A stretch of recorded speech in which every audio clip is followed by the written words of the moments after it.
Hallo, this is Hans the Dutch guy with Much Dutch. And this time we will see how to pronounce in a regular Dutch accent boerenkool, a typical Dutch dish. This is how we say boerenkool. Boerenkool.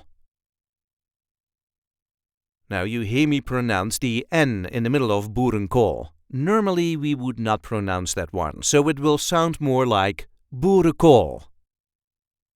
Boerenkool. But for the sake of this video, let's pronounce all the letters. There is a light emphasis on the last part of the word.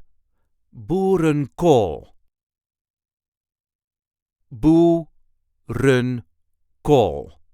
Boerenkool.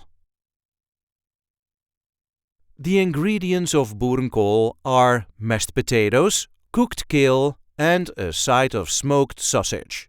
It also often has a little dimple of jus in the middle. I hope this video was helpful. You can help us by liking it and by subscribing to our channel. And we do have plenty of other content here, so be sure to check that out too. Tot ziens!